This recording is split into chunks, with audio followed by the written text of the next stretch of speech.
If United somehow magically manage to get rid of Højlund and Anthony and Sancho and we recoup some funds, Newcastle go 180 million to use. Pay it. Not 180. Have a limit, 140, 130, whatever it is. But literally, this is the person. And you can always say, oh, well, let's get someone else. Look at the alternatives here. Hello and welcome to Stretford Paddock. My name is Joe. This is Off the Bar, brought to you by Betfred, sponsors of Manchester United and now, of course, Stretford Paddock as well. I'm joined by Adam McKola. How are you? I'm good, man. Very good. I'm joined by Jay Motti as well. How are you, Jay? I'm all right. We're here in New York, yeah? It's Gramercy Can you Park just shut up 1 minute? in New York. What? Happy birthday, Joseph. Oh, yeah. Oh, yeah. Happy birthday. Come on, bring it in. Thank you very much. Bring it in. Happy much. birthday. Thank you, Jay. Everyone inundate at Joe Smith 93 with happy birthday Yeah, it is my messages, birthday. I please. forgot about And if that. you see him out and about tonight in New York City, give him a drink. There's a lot to talk about today. We're going to be drinking in the banter. Nice. Nicely were. done. I want Excellent to talk segue. about Alexander Isak a little bit. Yeah. Him, I don't know if it's Another official, player we're not going to get. Well, we can talk about that, whether it's an official transfer request, whether he's just let the club know that he wants to leave the club. Whatever it is, it looks like he may well be leaving Newcastle United, and United need to do something about it, and we'll get into that. We'll also talk a little bit about Marcus Rashford and the fact that Ruben Amorim is finally starting to get the players out that he needs to get out. We've been talking about it for a long time. Is Amorim's grip finally starting to tighten on this squad a little bit? Let's start with Alexander Isak, because that was the big news that we sort of woke up to this morning in New York. He has told Newcastle United that he wants to leave the club. Immediately, Jay, how do you feel when you hear that news? Because obviously, just to get this out there, we know that Liverpool is the main link here. They're the ones that have been keen on him. They're the ones that have been, suggesting fees and all that sort of stuff. But that doesn't stop how you feel when you hear that news, does it? How did that make you feel? I was a little bit deflated because, like you said, it does seem as though Liverpool will be the front runners for him.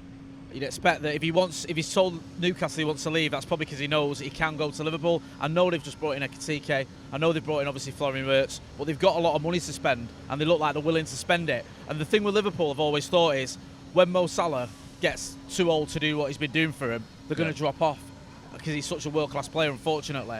They're going to suffer, and even bringing in the likes of Ekitike and Wirtz, I don't know if that'll necessarily make up for it. But if they were to get Isak as well, it feels like longer term they're looking pretty rosy. And that's kind of deflating. It really is, because Manchester United is still the biggest club in the land. We still are. We might not be the most the best in terms of the team, but we are the biggest, and we should be able to go for players like that. And we shouldn't just be watching our rivals buy players off our other rivals and sort of sulking about it and going, oh, that's probably Liverpool getting closer to 21 than we are. It is deflating. It is frustrating. And I just hope there's a way that Manchester United can sort of do what we need to do in the transfer market to get back to where we belong. Because if Liverpool do, and it's still a big if, get Alexander Isak, then they're looking pretty set. And also, you could argue, well, that weakens Newcastle, though. And we're in the same sort of mix as Newcastle, perhaps going for those top four places. But they're going to have a windfall. They're going to have 150 million quid, even with PSR and all the rest of it. They're going to be able to spend a lot of that money and go out and buy perhaps some of the strikers that we're looking at. So, yeah, it's just a bit deflating. Yeah. Off the Bar is sponsored by Betfred, United's official betting partner, and obviously Stretford Paddock's betting partner as well. There's a link in the description. Go and check them out. Betfred have got you covered for all the pre-season games. Me and Joe have been doing bet builders for the pre-season games. Plus, of course, you can bet on the season as well. Hopefully, there'll be some happier times for Manchester United this season. I won't be betting on us finishing 15th, let's put it that way. Yeah. Anyway, so go and check out the link in the description. As always, be gamble aware, 18+, and a big thank you to Betfred for sponsoring this podcast. Adam, Yeah. you're a dreamer. I am a someone dreamer, that but looks I big gotta and say, wide. I'm also a realist as well at times. I don't like it when you're realistic. And it is quite depressing as a Man United fan to see a club that have just won the 20th league title then kind of making hay while the sun's shining and going out and saying we're gonna make sure we're gonna win the league next season. Backing their manager. Obviously they've done things. I think they've done things right over the last. When we look at Manchester City and stuff, and I know I hate Liverpool more than Manchester City. Good. Liverpool have done it properly. Yeah. When you look at what they've done, and they've always been quite smart in the transfer market. Sometimes it's been funny when we've seen them miss out on Moises Caicedo and Romeo Lavia and all these players. But whenever they have missed out on someone, they've gone, right, we're not going to waste our money on our second, third or fourth choice because they might not be the ones that we want. They might not work and they might not be worth the money. So we're going to save our money, and now they're in a position where after the success that they had in the Champions League financially, after winning the Premier League, they've got money to spend, and obviously they're also in a position where they've got some assets like Luis Diaz, like Darwin Núñez that they can shift on. And if they were to sell Luis Diaz and Darwin Núñez, they'd probably bring in 140 million, which covers Alexander Isak's transfer fee anyway. So Liverpool are in a great position in terms of selling players and buying players. Now, whilst that is depressing, one of the things that you do have to point out is, I think it was David Ornstein. Was it David Ornstein who dropped it? It was Craig Hope, I It was think. Craig Hope, and then But David Ornstein dropped it. Yeah. He But came in both straight of their after. Works tweets, alongside him, I nothing think. really mentions Liverpool. He hasn't been linked with Liverpool directly in some of these tweets, and you do feel like if maybe he wanted to go to Liverpool, or that was the move that was going to happen, he could have forced this move a while ago. Now, I know we had the whole thing with Eddie Howe saying he wasn't in a pre-season game against Celtic, and he hasn't been in the squad, and it's been like, it's been a little niggling injury. Yeah, they said a thigh injury, I think. Yeah, didn't but they? it's like, we've got Lisandro Martinez who isn't going to be available until September, and he's with us. On pre-season tours, players like Alexander Isak would be in the squad. So it's clear he's leaving. There's been some talk about the Saudi money coming in for him. Maybe that's tempting him with some crazy offers. But look, whilst I disagree with you in terms of the optimism you have over United potentially signing Isak, we should be in the market for him. Like, there's no reason why we shouldn't try and make it happen. Can they have the Saudi money, though? Is it not? Yeah, they already sold St. Maximin to Saudi, Right. and it was fine, because I mean, do that, when it comes down to big money and big powerful people, nothing matters. They literally sold St. Maximin to a... Yeah, but that benefited Newcastle. My point is, would Newcastle sell one of their prized assets to They a wouldn't have Saudi a choice. team? But If when they're their owned by sugar Saudi? daddies go, listen. Yeah, but also, if he said he's going to leave, he's going. Right. I'm not saying, and obviously they could force him to stay, but if Newcastle are resigned to the fact that he's leaving, would you rather strengthen a Premier League rival? I know Liverpool aren't, yeah. but That's- they're a that team makes- no, you that can makes lose to. sense. When Yeah. you've got Or a sell sugar him to daddy yourself. like that, sometimes he's going to give you handbags. Do you know what? Sometimes he's going to give you the stuff, great holidays and that. But then sometimes he's going to shit on your chest. Yeah. If you're lucky. I mean, You have to take the rough with the smooth poo. You do have to do that. Honestly, right? so United. what's the rough here? So I get That's a handbags, smooth. handbags, shit on the chest. Yeah, okay. I'm waiting for the downside. Happy days. Yeah. United have to go for Alexander Isak. They have to go for him. I love this attitude, John. Honestly, I do. but because otherwise, It's true, what though. are Yeah. we doing? No, I agree. Literally, I agree what are with we the sentiment. doing? If he's like you said, Adam, the tweets that came out didn't say Alexander Isak has told Newcastle he wants to join Liverpool. They didn't say that, and they could have said that because we saw it with Mbeumo at Brentford. He told them he wants to join Manchester United. Yeah. We knew for 6 weeks he wanted to come to United or no one. By that Ornstein isn't as well. said. Sorry to interrupt. Yeah. Ornstein was the one that said. Yeah, it's David United. Ornstein said that He exact wants to same go thing. United. So he's got form of putting tweets in a certain Who way. wants to go United? And Mbeumo. Fuck, I thought he said Isak. No. I've missed that tweet. Fuck. But the fact that, like you said, he didn't say that about Liverpool means that the door is at least somewhat open. And these sorts of strikers don't come along very often. I was trying to think before, in the world, other than Erling Haaland, is there a number 9 that you would put in this team over Isak right now? Because Mbappe ain't a number 9.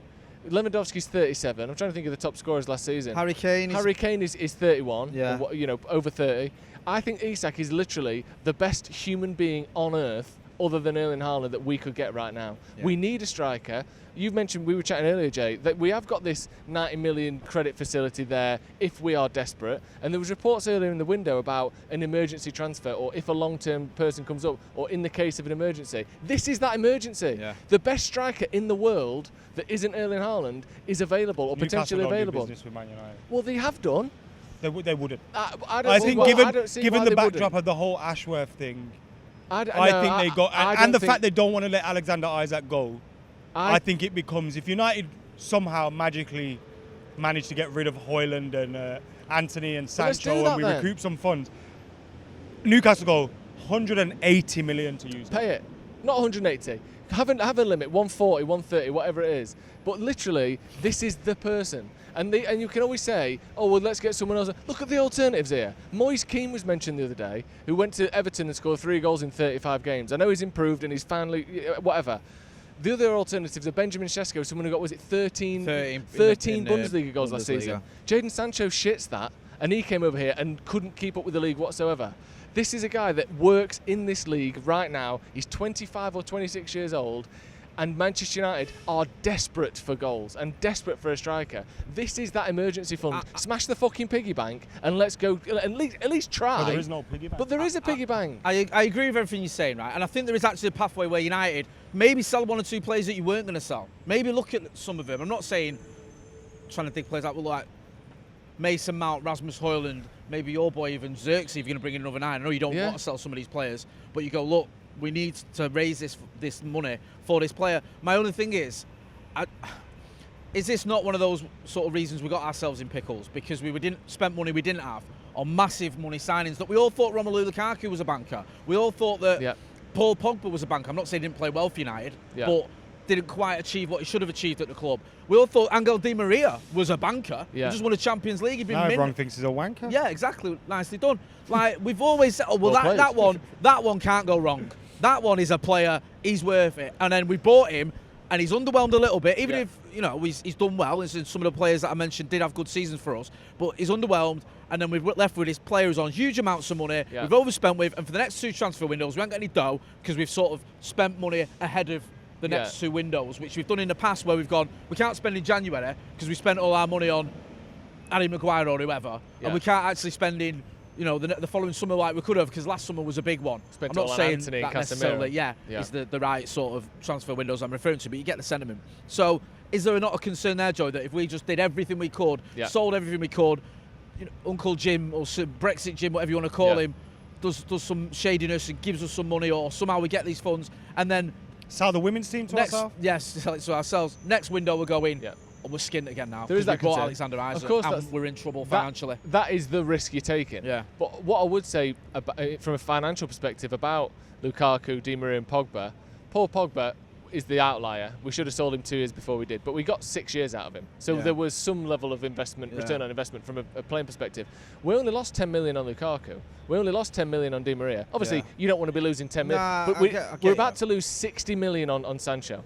Do you know what I mean? We're about to lose 50 million on Anthony. Think of all the good games he's had for us. Yeah, but Sancho and Anthony, we're about to lose a combined 120 million pounds on those 2 transfers.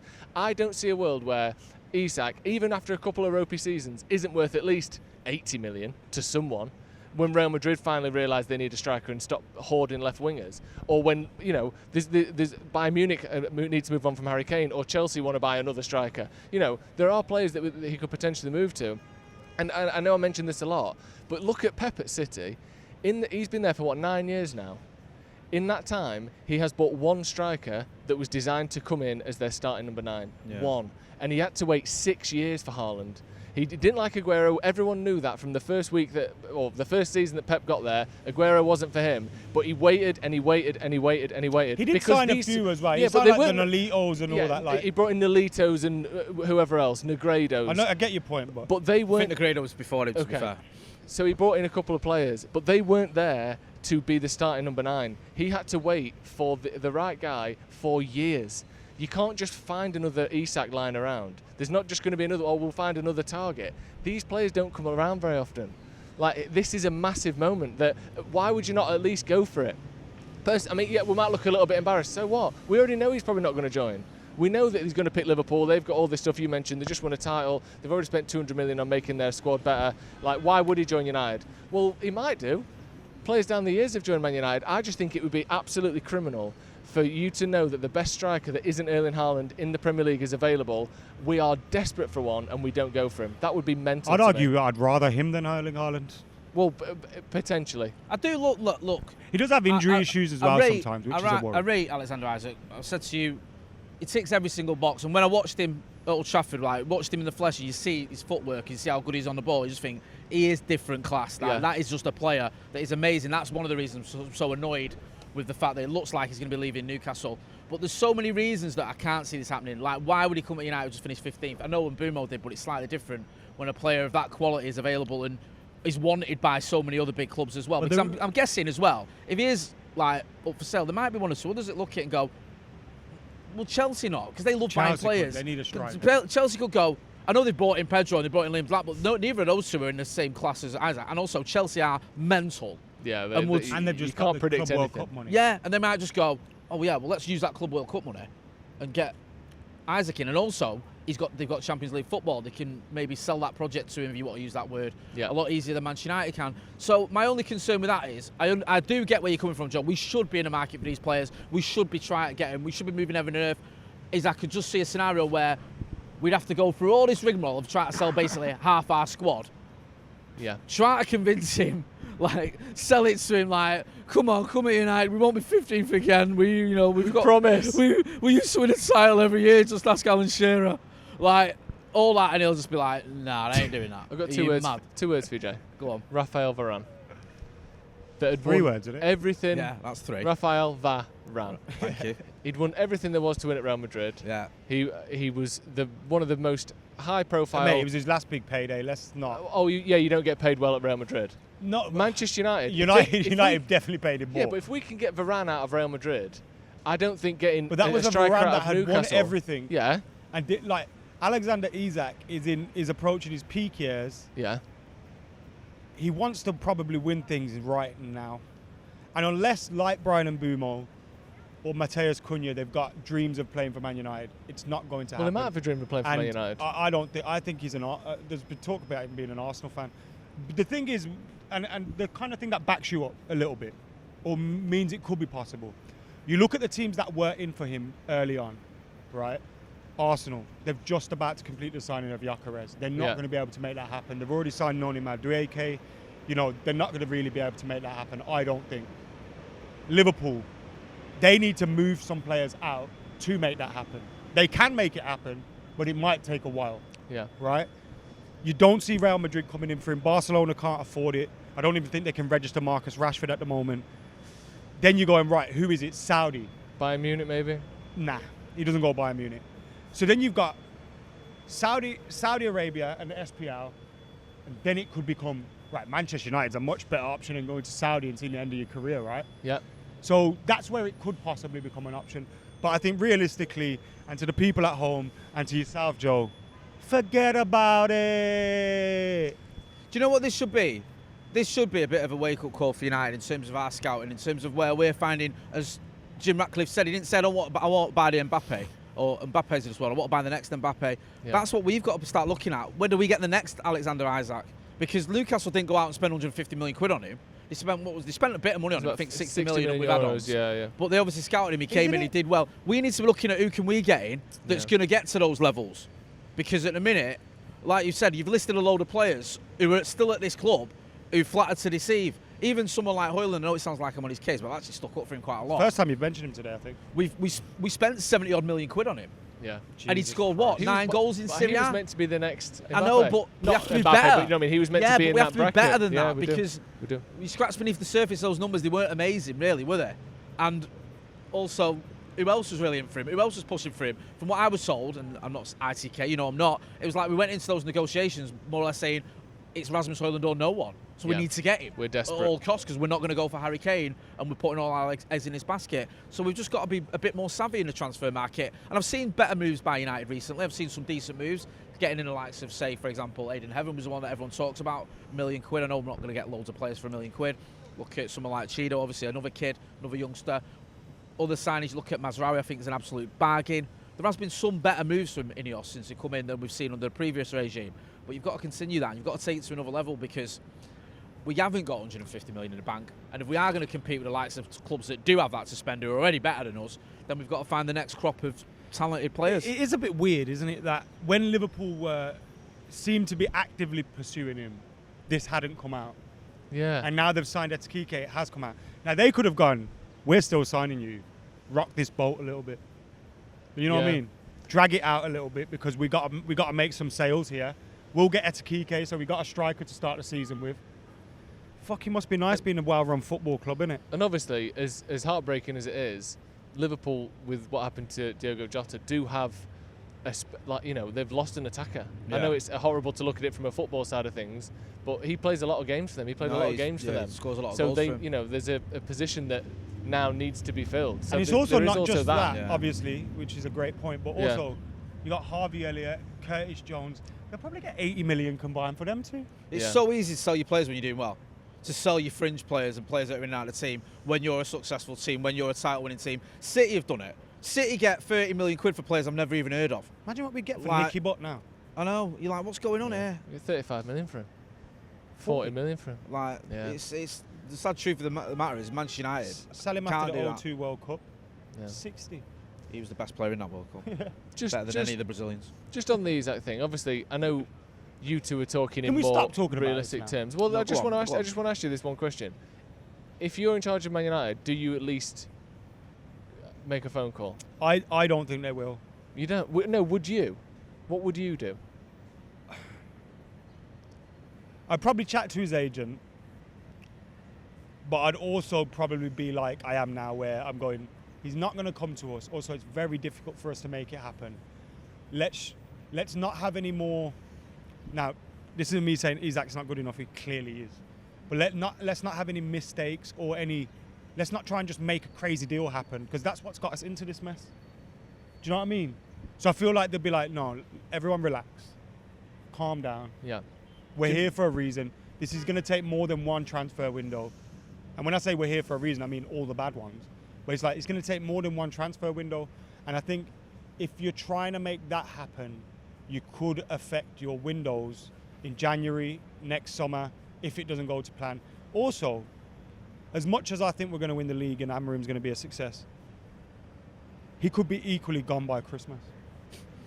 So then if you're... Yeah, but Isak No, I'm not transcends saying that. But yeah. let's say you do. Then you've got, all right, we've got no money now for the next manager for like 12 Yeah. months again. You know what I mean? This should be a wake-up call for Manchester United, not in the sense of we need to rally and try and get Alexander Isak. It's just look at what is going on around us.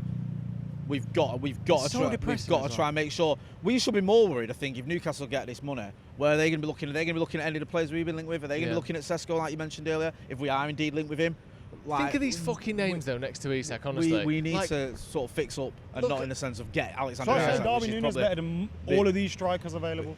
Yeah, beyond us. obviously other than Isak. Yeah, I think Darwin Núñez is probably a better player than Benjamin Sesko. Sesko. I Gyökeres. honestly, I don't All know. of them? Yeah, Gyökeres, I don't know. Gyökeres is a dud, bro. I just think like of the people we can actually sign up front this window, none of them are anywhere near Isak. Just nowhere near him. And I just think like, how can you reconcile that in your head as a club when you think we're going to spend you know 65 what, though? million on X when for double that you're getting like 10 times the player? It is.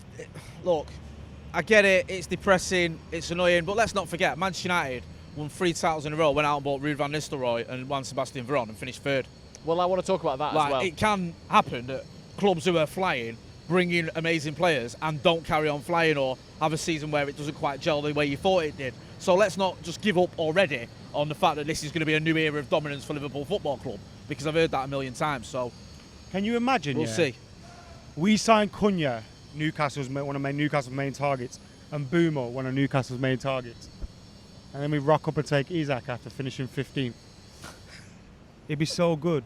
We got Alexander Isak selling the pies. We got Alexander Oh, that was Isak such a horrible moment. selling the I hated pies. that We so got much. Alexander Honestly. Isak selling the pies. Oh. We got Dan Ashworth cleaning the boots. We got Dan Ashworth cleaning the boots. We got Dan Ashworth, Cleaning the boots. we're the Dan biggest club in world. You fucking dickheads. Off the Bar is brought to you by Betfred, official sponsors of Manchester United Football Club and sponsors of this podcast. Lads, when it comes to the new season, if you're going to have a bet, well, we are going to have a bet. Are we feeling confident? Are we feeling that Manchester United could do some business this season? Do You some know bit? me, I'm always going to have a little dabble on 21 who's coming. Yeah. Although, who for? Get out. After what we've spoken about during this podcast and what we're going to get into in this podcast, I don't know, it feels like Liverpool might be heading to 21 before we do. But Betfred, I've got you covered for the next season, and also for pre-season as well, because me and Joe have been doing bet builders throughout the pre-season. We're going to be carry on doing that as well, so you can check out those and all the odds as well on the link in the description. Make sure, as always, you are be gamble aware, 18 plus. But Betfred have got some bets on for the pre-season games. They've got bets for next season, so you can have a look at that. They've also got a few bets on certain players that have come in, but we'll get into that another time. So yeah, you can check that out on the link in the description. And a big thank you to Betfred for sponsoring this podcast. So if you want to get on Betfred, make sure you click the link in the description. Thank you once again to Betfred for sponsoring the show. Make sure you're 18 plus and be gamble aware, of course. Thank you very much. I actually do want to talk about what you said there, though, Jay. You your mentioned Cleaning the about pies? not about the pies, cleaning the pies. Cleaning the pies. Shitting on chess. Not that. In between those two things, Right, you okay. mentioned my that Man birthday present United idea out the won window. Never 3 mind. league titles in a row, signed Veron, signed Yeah. Van Nistelrooy, Yeah. and didn't win the title for another, 2 years? Yeah, which at the time was Which at the time was a lifetime. What an absolute disaster. Yeah. We'll have to wait 3 years for a title.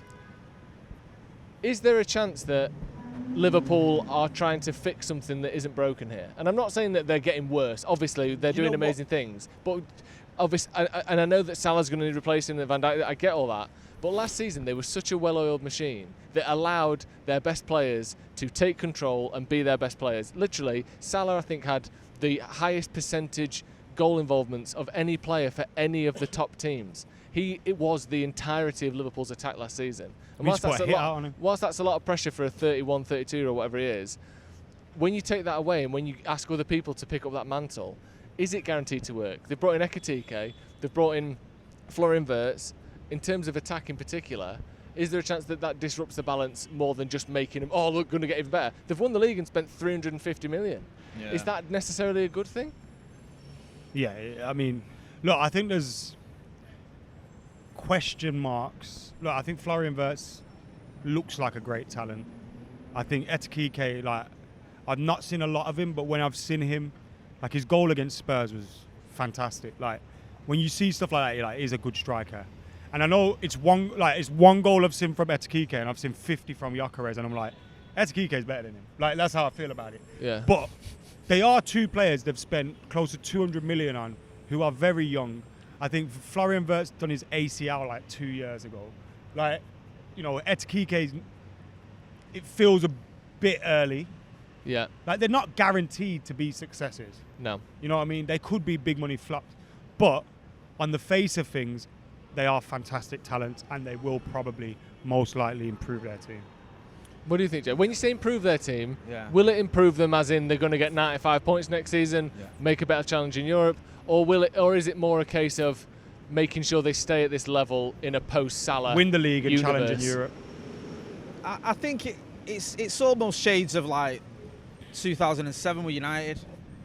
You know, where you've got that team that's done well, won a title, and then you bring in a load of new players, and that helps you challenge not just for the league but also in Europe as well, which is what obviously happened And with for us the with next Anderson, 5 Nani, years. and Hargreaves. So I think they're looking at that, which is what Mac was alluding to there. And part of me feels like, yeah, it would work, because if you're going to make it to a basic argument, you've brought in a shitload of mint players. Why is that not a positive? Because it's not just Ekitike, potentially Isak as well, Florian Wirtz, who obviously they've got. It's also Jeremy Frimpong, who's a very good player. The kid Kirkes as well, Yeah, the left He's back. the best left back in the He's league. mint. I think that massively improves him in defence. So that's annoying. So it is looking good for him. But also, it's such a weird league, because it pains me to say that United aren't in this conversation, but you can't count out City. You can't. No. You can't just ignore Pep Guardiola and Manchester City and think, well, they've spent a load of money, it's City, it's Pep Guardiola, but they won't win out, they won't do anything again. I'm not so sure about that. Arsenal as well. We keep hearing about how Arsenal are one step away from winning a title. They keep finishing second. Now they've brought in, I know you don't rate him whatsoever, a striker though, who The could top scoring striker in the world yeah, last year. who can get goals. Yeah. Are they not going to be in this conversation again? Like, I don't get the argument that this is it. Liverpool have already won the title. Obviously they haven't.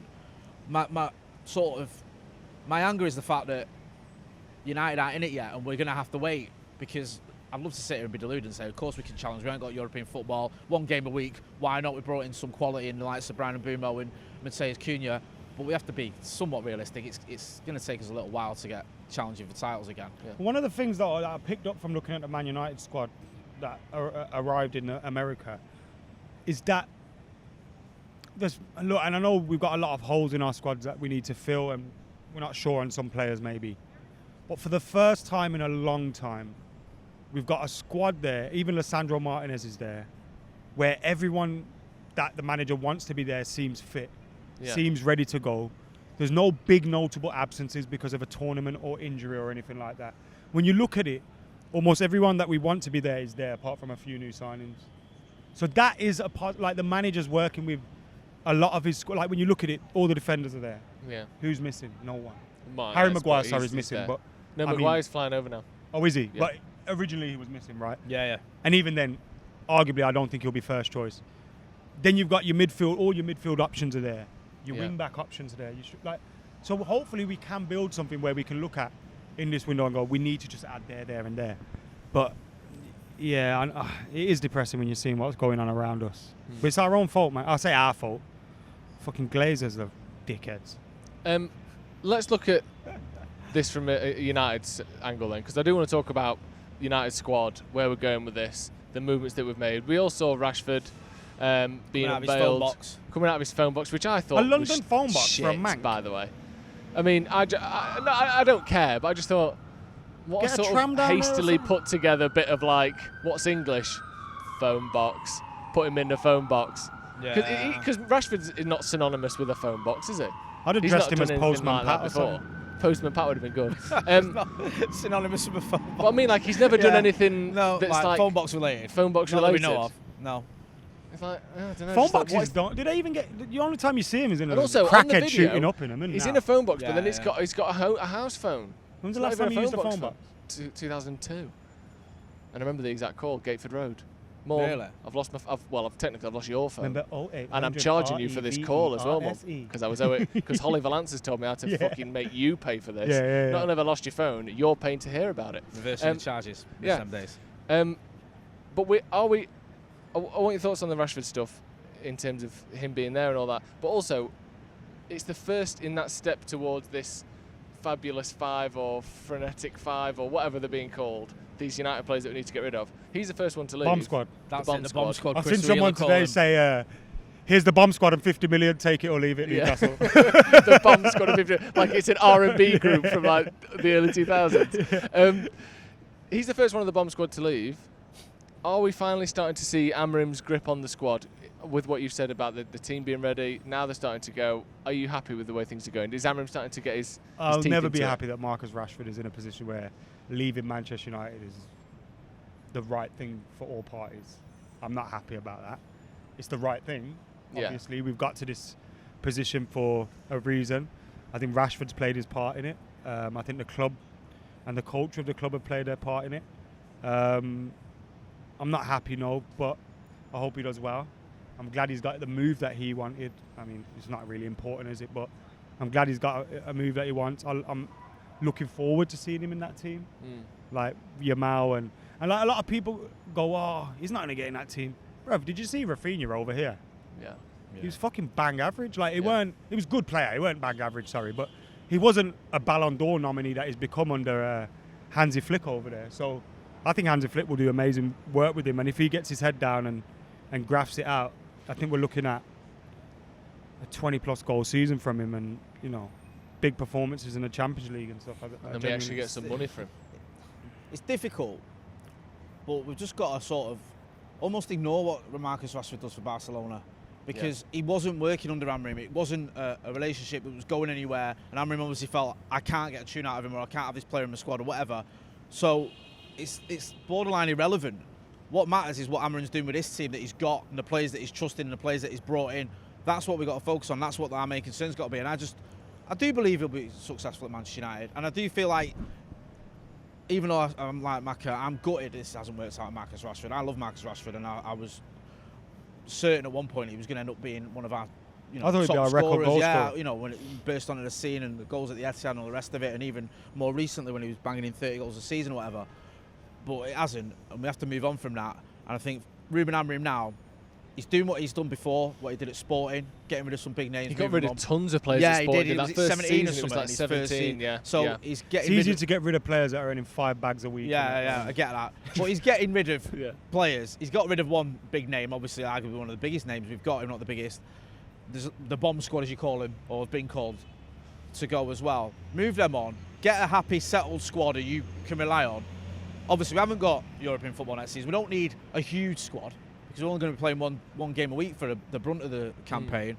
And let's just hopefully move forward. I think that's what we need to focus on. I do feel like, though, there is going to be that thing. It's human nature that if we aren't doing what we should be doing next season, if we aren't scoring enough goals, and Rashford is banging in goals, people will look There's at a that. line. But There's Despite a what I line say, there. There is a people line. You're will right. say they will. I was It's about human to say nature. that as well. People will do that, and you I- know they will. I was about to say, like, to United fans on that, like, and I'm part of, we can't do that. Yeah. Because it's like this relationship between Man United and Marcus Rashford has clearly got toxic. Like, it's toxic, isn't it? Yeah. Like, imagine you were with a girl, yeah, and the relationship's dead in the water, bro.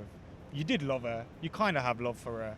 Why? You- What's you- happened? Is she You cheated remember on the me, good man? times. I don't know. She's just not pulling her weight anymore. You're just fed up of each other. Like, Pulling it's my just, weight. It's just gone stale.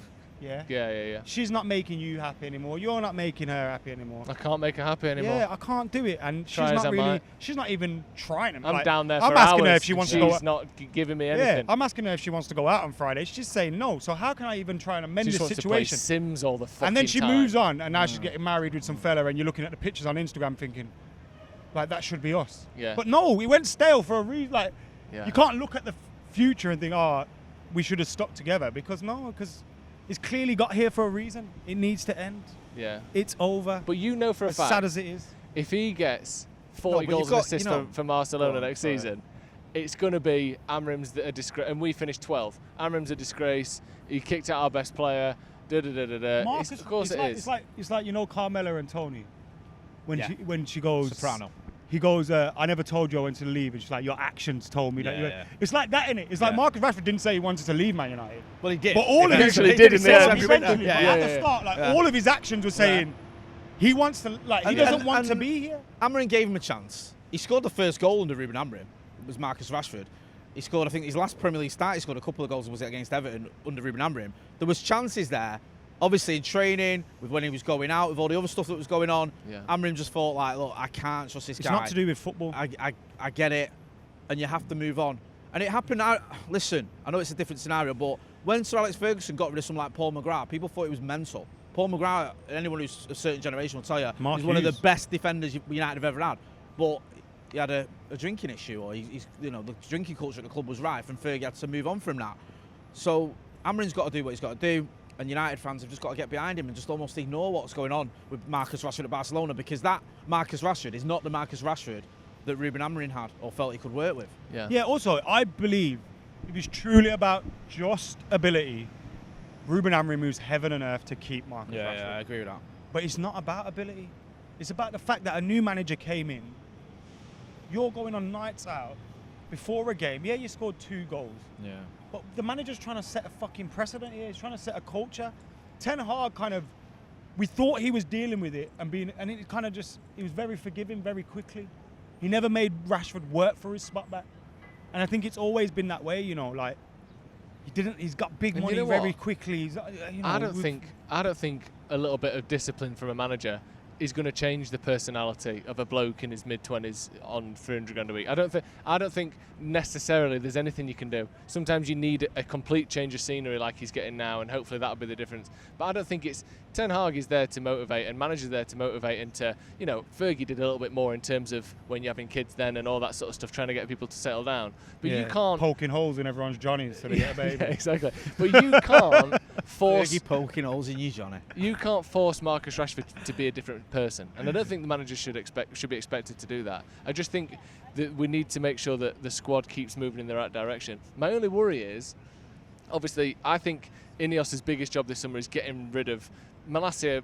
Who is a different case. Sancho and Anthony cannot be here by the end of the summer. Garnacho cannot be here by the end of the summer, and I think it's almost a bigger show of support for Amorim getting rid of those guys than it would be bringing in an Isak, because I think accepting we back your opinion of other players, of people's personalities, that's more important than, look, we've bought you this new shiny car. Showing that you actually trust him to go through the squad and go, bad apple, he's shit, the injuries have got to him, whatever it is, and going, okay, Ruben, yes, we agree. Because anyone can go out and buy Alexander Isak. In fact, if anything, it's pathetic buying Alexander Isak. It's so bloody obvious, Liverpool, honestly, it's not even funny. But going through the squad and trusting Amorim's judgment is so much more important to him and his sort of presence in the dressing room, that we have to sort that. So the first step in that direction for me is an absolutely massive one. And I think Rashford was always going to be the easiest to get out the door, especially when it He's the became best clear player that out of all of Barcelona them. wanted him. He's also the best player out of all of them.